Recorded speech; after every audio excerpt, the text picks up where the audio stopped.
अस्सलाम वालेकुम, क्या हाल चाल है। उम्मीद करते हैं कि आप खैरियत से होंगे और हमारी दुआ है कि आप हमेशा खुश रहें, हंसते और मुस्कुराते रहें और इसी तरह हमें अपना प्यार दिखाते रहें। बिल्कुल जी। मेरा नाम मुअज्जम अली। मैं हूं तारिक महमूद। मेरा नाम मोहम्मद यूसुफ। तो आज हम जिस वीडियो पर रिएक्ट करने जा रहे हैं, वीडियो का टाइटल है मोदी भारत को सुपर पावर बनाने पर तुला हुआ। वाह। जी हाँ, तो जो कोशिशें की जाती हैं, रेस लगी है सुपर पावर बनने की और अच्छी कोशिश की जा रही है। नरेंद्र मोदी की टीम बहुत बढ़िया है जी। चलो वीडियो देखते हैं और अपना रिव्यू कर देंगे। कौन ऑन करते हैं? 1 2 3 स्टार्ट। जो बेंगलोर सिटी से सिर्फ एक टैक्स आता है, प्रॉपर्टी टैक्स की बात कर रहे थे, वो पूरे पाकिस्तान के प्रॉपर्टी टैक्स से ज्यादा है। I was shocked actually to hear that statistic. 30 साल से हम कर्ज लेके कर्ज वापस कर रहे हैं भाई। That is why we are in such a debt. आप मोदी हुकूमत से जितना मर्जी इख्तलाफ कर लें पाकिस्तानी के तौर पे, आप चाहे उनको हिंदू मुस्लिम की बेस पे भी इख्तलाफ कर सकते हैं, लेकिन इन्होंने एक ही इकोनॉमिक एजेंडा रखा है कि हमने इकोनॉमिकली इंडिया को एक स्ट्रॉन्ग पावर बनाना है, and they have succeeded in that. Bangladesh के जो फॉरेन मिनिस्टर अब्दुल मेमन साहब जो हैं, मोमिन साहब जो हैं, वो इंडिया में हैं और वो तकरीबन 3 दिन के विजिट पे आए हुए हैं। आपने इसलिए हिस्सा नहीं लिया कि आपकी बड़ी पिटाई होती। उनका 100% ऑब्जेक्टिव डॉक्टर जयशंकर, उनका 100% ऑब्जेक्टिव फॉरेन पॉलिसी को इम्प्रूव करना। सिर्फ 2022 में कुछ 16 स्टार्टअप्स शुरू हुए हैं, ओवर $1 बिलियन, और ओवरऑल जो स्टार्टअप्स की वैल्यू है इंडिया के अंदर वो कुछ $332 बिलियन है। अब इंडिया इज वास्टली अबव अस। क्यों? क्योंकि उनकी इकोनॉमिक पॉलिसीज ऐसी रही हैं जिससे उन्होंने उस चीज को एड्रेस किया है। हेलो फ्रेंड्स, जय हिंद। हिंदुस्तान स्पेशल में आपका स्वागत है दोस्तों। जैसा कि दोस्तों आपने क्लिप में देखा, पाकिस्तानी मीडिया ये चर्चा कर रहा है कि भारत का सिर्फ एक शहर जितना टैक्स देता है, पूरे पाकिस्तान में उतनी टैक्स कलेक्शन भी नहीं होती। ये हाल है पाकिस्तान की अर्थव्यवस्था का।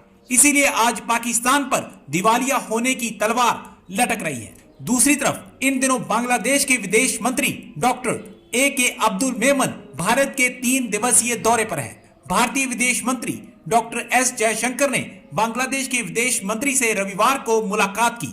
दोनों नेताओं के बीच यह मुलाकात 7वीं भारत बांग्लादेश संयुक्त सलाहकार आयोग की बैठक के मद्देनजर हुई है। बैठक राजधानी दिल्ली में आयोजित की गई थी। भारतीय विदेश मंत्री ने बड़े गर्व से बताया कि आज बांग्लादेश हमारे क्षेत्र में हमारा बहुत बड़ा विकासशील और ट्रेड भागीदार है। अब बांग्लादेश के विदेश मंत्री की भारत फेरी से पाकिस्तान को मिर्ची लगी हुई है। जो बेंगलोर सिटी से सिर्फ एक टैक्स आता है, प्रॉपर्टी टैक्स की बात कर रहे थे, वो पूरे पाकिस्तान के प्रॉपर्टी टैक्स से ज्यादा है। I was shocked actually to hear that statistic. तो आप अंदाजा कर सकते हैं कि जो बड़े बड़े डीएचए में बड़े बड़े घर हैं, बड़े बड़े बैरिया में घर हैं, इन पे प्रॉपर्टी टैक्सेस। एक एग्जांपल दे रहा हूं मैं एक टैक्स की। फॉर एग्जांपल, अपने ह्यूमन कैपिटल को ठीक नहीं करते हैं, आप कोई ऐसा कदम नहीं उठाते हैं जिससे आपके पास डॉलर आ सके, आपकी एक्सपोर्ट्स बढ़ सकें। जैसे फॉर एग्जांपल हमारा हमसाया है इंडिया की रिजर्व्स अगर आप देखें आज से 10 साल पहले, 20 साल पहले, 30 साल पहले, तो वो बहुत लो हुआ करती थी। पाकिस्तान और इंडिया की रिजर्व्स प्रोपोर्शनेटली एक ही ऐसी होती थी। अब इंडिया इज वास्टली अबव अस। क्यों? क्योंकि उनकी इकोनॉमिक पॉलिसीज ऐसी रही हैं जिससे उन्होंने उस चीज को एड्रेस किया है, और उसको आप मोदी हुकूमत से जितना मर्जी इख्तलाफ कर लें पाकिस्तानी के तौर पे, आप चाहे उनको हिंदू मुस्लिम की बेस पे भी इख्तलाफ कर सकते हैं, लेकिन आप मोदी हुकूमत and before that Congress government, इन्होंने एक ही इकोनॉमिक एजेंडा रखा है कि हमने इकोनॉमिकली इंडिया को एक स्ट्रॉन्ग पावर बनाना है, and they have succeeded in that. हमारे यहाँ कौन सा वो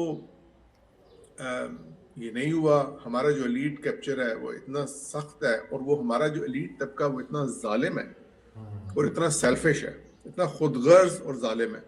जैसे पिछले दिनों आपके प्रोग्राम पे ही मेरा ख्याल है हमारे एक भारतीय दोस्त है, और आई थिंक मैंने ट्वीट्स भी देखी हैं इस बारे में, और वो ठीक कहते हैं कि भाई आपका सारे लोग हैं जो उनसे वो पैसे बनाते हैं, उड़ाते हैं और बाहर चले जाते हैं, बाहर के मुल्कों में बैठते हैं, और एडोन सा वो वहां से पैसे वापस नहीं लाते। दोस्तों, इस वक्त अगर आपको पता है कि बांग्लादेश के जो फॉरेन मिनिस्टर अब्दुल मोमिन साहब जो हैं, वो इंडिया में हैं और वो तकरीबन 3 दिन के विजिट पे आए हुए हैं, और एक 7th round of joint consultative commission जो है भारत और बांग्लादेश के दरमियान जो है वो उस पर वो अटेंड करने आए हुए हैं, जो कि जारी बात है आपने वो इंडियन काउंटर पार्ट जो है डॉक्टर जयशंकर से वो करेंगे। इसके अलावा वो और मुलाकातें भी करेंगे, लेकिन ये विज़िट बड़ा इम्पॉर्टेंट है। अगर आपको याद हो कि पिछले महीने भारत के जो फॉरेन मिनिस्टर हैं उन्होंने एक कॉन्फ्रेंस हुई थी, एशियन कॉन्फ्रेंस रिवर कॉन्क्लेव 2022, उसमें शिरकत की थी। और ये बेसिकली दोनों ममालिक की जो रिलेशनशिप है उस हवाले से देखा जाए, जब बांग्लादेश के 50 साल मुकम्मल हुए थे तो Indian prime minister Narendra Modi साहब गए थे वहाँ पे, और उन्होंने भी वहाँ पे जाके तो एक कमिटमेंट शो की इंडिया बांग्लादेश के साथ कि वो किस तरह के ताल्लुकात चाहते हैं। अब जाहिर बात है, अगर आप इंडिया को देखें, इंडिया के मैक्रो इकोनॉमिक इंडिकेटर्स बहुत ज़बरदस्त हैं।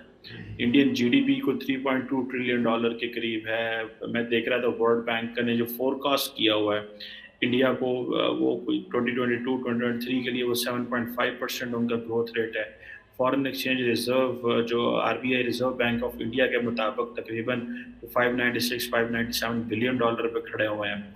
और इस तरह एक्सपोर्ट्स भी काफ़ी ज़्यादा हैं, कोई 600, 650, 700 बिलियन डॉलर के करीब हुई हैं। तो बड़ा, बल्कि मैं देख रहा था कि अभी रिसेंटली जो है वो ग्लोबल कॉम्पिटिटिव इंडेक्स में India is come at 37th number in the world. और इंडिया के अंदर जो यूनिकॉर्न जो है वो उसको वन ऑफ दी जिसे आप कह रहे हैं कि इम्पॉर्टेंट यूनिकॉर्न बेस, और दुनिया की 3rd लार्जेस्ट यूनिकॉर्न जो बेस है दैट इज़ इंडिया, विद सिर्फ 2022 में कुछ 16 स्टार्टअप्स शुरू हुए हैं ओवर $1 बिलियन। और ओवरऑल जो स्टार्टअप्स की वैल्यू है इंडिया के अंदर वो कुछ $332 बिलियन है। सो जाहिर बात है बांग्लादेश के लिए भी एक बहुत बड़ी अपॉर्चुनिटी है that they want to work with India. उनको पता है कि इसके अलावा उनके पास और कोई चॉइस नहीं है। एक तो उनका नेबर है, हिस्ट्री भी पाकिस्तान के रेफरेंस से जो उन्होंने इकट्ठे शेयर की हुई है।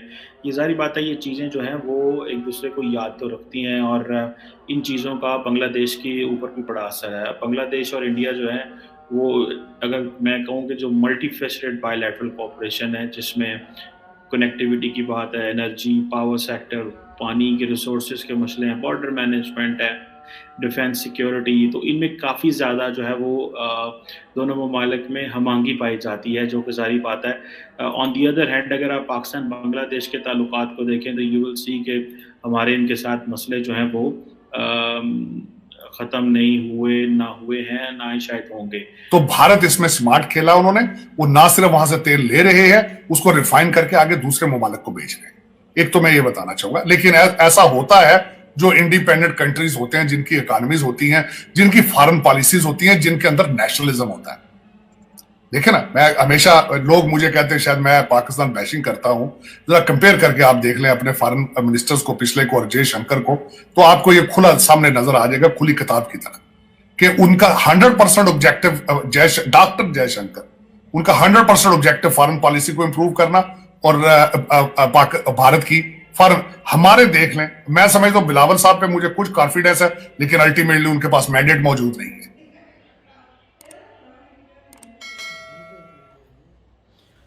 चले जी, वीडियो ख़त्म हो गई। बात थी इकोनॉमी की, और जो टैक्स पे करते हैं, जो प्रॉपर्टी टैक्स होता है, वो कह रहे थे बेंगलोर का है। हाँ, बेंगलोर एक का शहर का पाकिस्तान। हाँ, प्रॉपर्टी टैक्स जो होता है वो पूरे पाकिस्तान की प्रॉपर्टी टैक्स से ज़्यादा होता है। तो साफ ज़ाहिर है भाई, उधर जो ये फर्क भाई टैक्स रेट ज्यादा है, इस वजह से ज्यादा कलेक्ट होता है। हमारे यहाँ तो पहले एक भाई पार्टी पे साहब, करती थी, अब हमारे यहाँ पे लोग करती है। देते ही नहीं है। ये बात मैंने तुम्हें ये बताया भी था सही ना, है। हमारे गांव वाली बात कि टैक्स की छूट करवा ली, कुछ थोड़े से और पैसे प्रॉपर्टी के रेट का भी हिसाब होता है। हाँ। उधर प्रॉपर्टी बहुत महंगी है ना। हाँ, वो बात भी है। पाकिस्तान की प्रॉपर्टी सस्ती है, वो उधर हाँ, महंगी है। सही। उधर तो लेकिन घर टैक्स बनाना, चोरी भी है भाई, जो खास करके शहरों में घर बनाना तो वो सपना ही है। ऐसा भी है, यहाँ पर भी सपना ही होता है, लेकिन बड़े उधर बड़े तो कैपिटल, बहुत ज्यादा मुश्किल कैपिटल होता जो है, शहर का एरिया होता है वो बहुत महंगा होता है। महंगा होता है, और आम बंदे की तो सोच से भी दूर होता है। और भाई जिस तरह इंडिया की इकोनॉमी साफ ज़ाहिर है कि पाकिस्तान से बहुत ज़्यादा है। कुछ सालों पहले जो थे, पाकिस्तान के पास फॉरेन रिजर्व थे, और इंडिया के पास कम थे। IMF के पास भी जाना पड़ा और लेकिन आस्ता आस्ता निकल गए क्योंकि लीडर अच्छे थे और उनमें देशभक्ति थी और उन्होंने उनके लीडर अच्छे थे। हमारे जो ये करप्शन वाले थे और रुपए पैसे को लेकर बाहर जाने वाले थे कर लिया और स्विस बैंक में अकाउंट खुलाने वाले थे। मुल्क का दिवालिया निकाल के रख दिया। भाई साहब इंडिया के तरक्की करने की मेन वजह जो है ना, वहाँ के जो लीडर हैं उनमें वो देशभक्ति है। बिल्कुल। हालांकि पाकिस्तान के जो है ना एरिया इलाका जिस जगह पर है, यानी कि दुनिया को पाकिस्तान की ज़रूरत भी है क्योंकि अगर इंडिया है ना मोहल्ले इंडिया, हाँ बिल्कुल सही बात है भाई। अब चाइना को भी ज़रूरत है जी।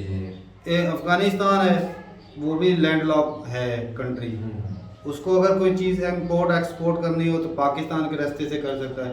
इंडिया को अगर करनी हो वो अगर दूसरे रास्ते से करे तो ज़्यादा लंबा सफर करना। अगर पाकिस्तान को वो दे, पाकिस्तान रास्ता दे इधर से, लेकिन भाई इससे फायदा नहीं ना उठा सके पाकिस्तानी। वही तो लीडरशिप पर भाई रास्ता दे, सारे भाई लीडरशिप की बात कर रहे हैं। प्रमोट करे। कितने मसाइल है कुदरती, उनको यूटिलाइज करके पाकिस्तान का कुछ ना कुछ पैसे कमाए जा सकते हैं भाई, पैसे कमाए। लेकिन इर्द गिर्द की कंट्रियों के साथ हमारी तो झड़पें होती रहती। हम चाहते नहीं भी उनके साथ ताल्लुकात अच्छे हो, हमें कुछ ना कुछ उनसे मिल जाए वो तो हम चाहते नहीं चाहते, करते ही नहीं भी। अगर कोई पैसा मिल भी जाए, लोन अब इस कगार पे भी कंट्री खड़ा है ना, फिर भी ये करप्शन करने से नहीं रुकेंगे। अब देख लो भाई वो ढोल ढमक के फूल वाली बात पहले वीडियो में हो गई। ये करते ही इसलिए कि हमारा भाई आ गया हिस्सा, मुल्क जिधर जाता है जाए, हमारा हिस्सा आ गया। देशभक्ति नहीं है भाई। और ऊपर से जो एजुकेशन एक सिस्टम होता है जिसकी वजह से कंट्री ऊपर उठता है, उसका बजट कम कर दिया। कैसे तरक्की करेंगे? बकारी बनेंगे, चोर बनेंगे, डाकू बनेंगे, वो मदरसा में जाकर पढ़ेंगे, फिर मुझे कहेंगे कि भाई तुम मदरसा के खिलाफ। मैं मदरसा के खिलाफ बिल्कुल नहीं था, लेकिन तलीमी सिस्टम जो पर तनकीद करना हमारा हक बनता है क्योंकि जो तलीम की वजह से आज पाकिस्तान पीछे। बिल्कुल। अब किसी से बंदे से सवाल पूछ लेना, सीखने की चाह नहीं है। अगर किसी को बताए ना कि भाई ये चीज ऐसे नहीं, वो बैठ जा तू मामा तेन बड़ा पता है, ऐसे बात करते हैं। कुछ सीखना ही नहीं चाहता भाई, ख्वाहिश ही नहीं सीखने की। अगर ख्वाहिश सीखने की हो, अब इंडिया में देख लो हमारा तारक बाब ये ट्रेंड चल रही, जो पढ़ा लिखा है या अनपढ़ वो कहते हैं बस बहर ही जाना है, बहर ही जाना है। पहले वो धमिली रास्ता होता था, अगर वो बंद हो गया है, लेकिन अब फ्लाइट के जरिए तो जा नहीं सकते, मतलब इतने बड़े कंट्री के अंदर, क्योंकि हमारी जो है वैल्यू कम है। हमारी गुडविल जो है ना बहर वाली कंट्री के अंदर वो है ही ना होने के बराबर। इस वजह से हमें वीजा नहीं देते। अगर कोई देते भी हैं तो वो पाकिस्तान का इंडिया से मुकाबला नहीं बनता, कंपैरिजन बनता ही नहीं है। पाकिस्तान तो फलस्तीन या ईरान अब देख रही, ये अफगानिस्तान, इसकी करेंसी पाकिस्तान से बड़ी है, डूब मरने वाला मकाम है। तो भाई वो बांग्लादेश का देख लो, ताल्लुकात उनके साथ देख लो, इंडिया के साथ। और आज भी हम उनके साथ ताल्लुकात बेहतर नहीं कर रहे हैं, वो पुरानी उलझनों को लेकर बैठे हैं। हाँ ये चलो नया हुक्मरान आता है, कहता है चलो जो हमारे बड़े बुजुर्ग थे उनसे गलतियां हो गई, वो उन पे पानी फेरो, तो भाई नए सिरे से शुरुआत करते हैं। लेकिन वो हमसे चाहेंगे भी क्यों अब ताल्लुकात? भाई बहुत कुछ चीजें इंपोर्ट एक्सपोर्ट हो जाती है, बहुत सारी चीजें हैं, तो किसी और कंट्री को कर लेंगे, हमसे करने की अभी पाकिस्तान का तो जो सारा बात वो मोहल्ले बकू वाली और पड़ोस वाली, इससे सस्ता कुछ भी नहीं है भाई साहब। औरों से करें बेशक करते हैं तो, लेकिन उसका बेनिफिट जो कपड़े के कारोबार में बांग्लादेश है पाकिस्तान को हराने वाला। अब वो आगे जा रहा है भाई पाकिस्तान से, वो इंपोर्ट करता है ना इंडिया से और चाइना से वो इंपोर्ट करता है वो रुई, और आगे वो कपड़ा बना के एक्सपोर्ट करता है दुनिया को।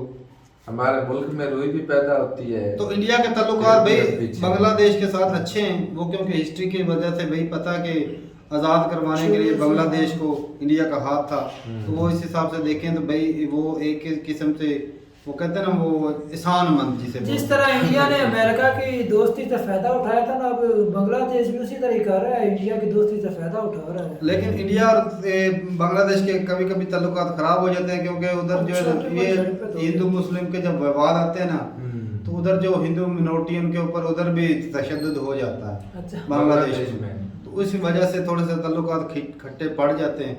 लेकिन फिर भी वो बात पाकिस्तान की तरह ऐसे मुंह जाकर तो नहीं, बिल्कुल किता तल की तो नहीं ये करते हैं हिंदू ना। मुस्लिम के जो दंगे होते हैं ये बहुत खतरनाक हैं। एक दूसरे को रिलीजन पे कोई इबादत का उस पे हमला कर दिया। अब ये जो चीज़ें हैं ये खतरनाक। इंसानियत होनी चाहिए, दूसरे धर्मों की रिस्पेक्ट करनी चाहिए। जी तो बाकी सियासत जो है वो चलती रहती है, बीच में धर्म को नहीं लाना चाहिए।